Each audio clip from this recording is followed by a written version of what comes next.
नमस्कार। आज जो विषय है जिसके ऊपर हम लोग बात करेंगे वो विषय है कि जो केरला हाई कोर्ट है उसने एक बहुत ही महत्वपूर्ण जजमेंट दिया है किराएदार और मकान मालिक के बीच में, और इसके बड़े दूरगामी परिणाम होंगे। तो जो केस का टाइटल है वो है Pramod versus the secretary the Sultanpet diocese society and others, और इस केस का नंबर है OP within bracket C number 2307 2022 का, और ये केरला हाई कोर्ट का ऑर्डर है जिसको सिंगल बेंच है जस्टिस C जयचंद्रन की, जिन्होंने ये ऑर्डर किया है। बड़ा महत्वपूर्ण ऑर्डर है दोस्तों।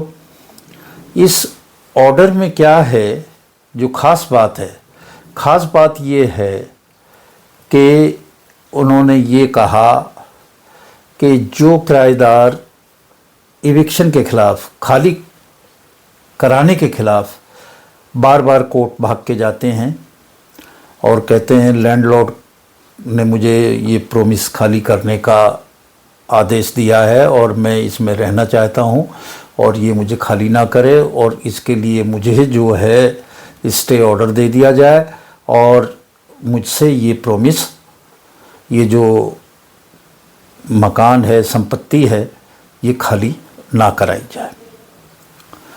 तो इसके बारे में उन्होंने बड़ा ही महत्वपूर्ण जो है निर्णय दिया है, और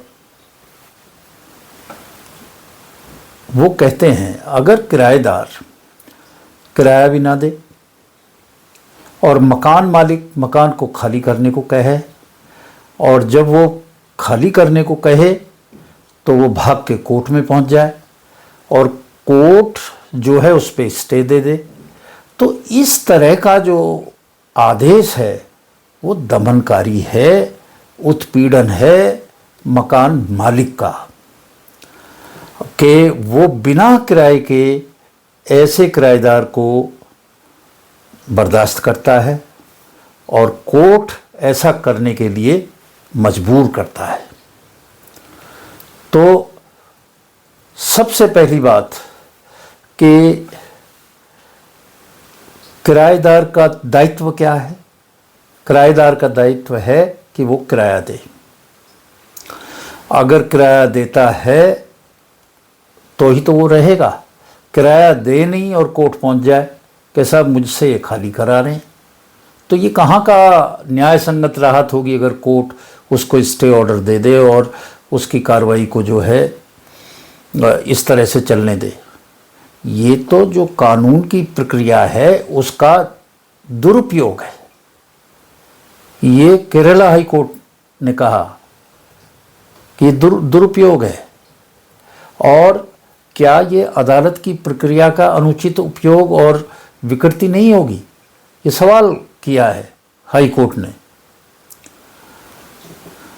तो जो केस है वो बड़ा सीधा सरल सा केस है। इसमें किराएदार ने ये मुकदमा डाला मकान मालिक के ऊपर और कहा कि साहब मुझे ये मकान जो है खाली करने के लिए कह रहे हैं। अरे भाई, किराया दे नहीं रहे हो तो मकान खाली करने के लिए कहेंगे, क्यों नहीं कहेंगे? तो कोर्ट ने कहा भाई सबसे पहले जो तुम्हारा ऑब्लिगेशन है उसको आपको पूरा करना चाहिए, और अगर आपने किराया नहीं दिया, उसका एरियर नहीं दिया, बकाया नहीं दिया, आपको कोई हक नहीं है कि कोर्ट में आके और मकान मालिक के खिलाफ आप मुकदमा करें। जो ऑर्डर किया है वो ये है कि अगर ऐसा मुकदमा कोई भी किराएदार कोर्ट में डालता है तो उसको उस मुकदमे के साथ में एक एफिडेविट लगाना पड़ेगा, और उस एफिडेविट में वो किराएदार कहेगा कि मेरा कोई भी किराया बकाया नहीं है, मैंने सारा किराया दिया है और मैं जो हूँ ये जो किराया है पीछे भी दिया, अब भी दूंगा, और जब तक ये मुकदमा चलेगा तब तक भी मैं देता रहूँगा, इसमें किसी भी तरह की अवहेलना नहीं करूँगा। ये एफिडेविट लगाना पड़ेगा। तो अगर कोई और बात है तो वो उसको मेंशन करे। अब ये मुकदमा आ जाता है कोर्ट में। कोर्ट में आता है तो जज साहब देखते हैं कि भाई ये जो है किसी किराएदार ने डाला है, तो उसको ज़्यादातर पहले क्या होता था कि एक्स पार्टी जो है इंटरिम ऑर्डर कर देते थे इंजंक्शन के, कि आप रहो, उसकी बात भी नहीं सुनी मकान मालिक की और स्टे दे दिया। अब ऐसा नहीं, अब उसको एफिडेविट तो देना पड़ेगा और उसमें कहना पड़ेगा कि मैं रेगुलरली जो है अपना रेंट दे रहा हूँ। तो ये जो चीज़ है, ये एफिडेविट जो लगाना पड़ेगा, वो इसमें एक नई चीज़ है, एक अच्छी चीज़ है। अब मान लिया किसी ने एफिडेविट जो है उसमें कह दिया साहब मैं किराया दे रहा हूँ, और वो दे रहा नहीं है, तो उसका सूट उसी वक्त रिजेक्ट कर दिया जाएगा। और अगर उसने एफिडेविट नहीं लगाया तो भी रिजेक्ट हो जाएगा, पर वो रिक्वेस्ट करता है कि साहब मुझसे अभी गलती हो गई और मैं इसको पे कर दूंगा। तो ये हो सकता है कि कोर्ट जो है उसको एक टाइम के अंदर वो सारे एरियर और टेनेंट के जो भी उसके ऊपर बकाया है उसको वो जमा करे और फिर कोर्ट में आके कहे कि साहब मैंने जमा कर दिए हैं, और उसका प्रूफ दिखाए। ये मौका एक बार कोर्ट दे सकता है, परंतु अगर उसने उस टाइम फ्रेम में भी ये चीज़ नहीं की तो फिर वो केस जो है वो समाप्त हो जाएगा। और अगर किसी को पहले से स्टे दिया हुआ है और उसने रेंट नहीं दिया है तो वो स्टे भी खारिज हो जाएगा, और उसने कोई एरियर नहीं है तो जो पुराना स्टे है वो चलता रहेगा जब तक कि केस डिसाइड ना हो जाए।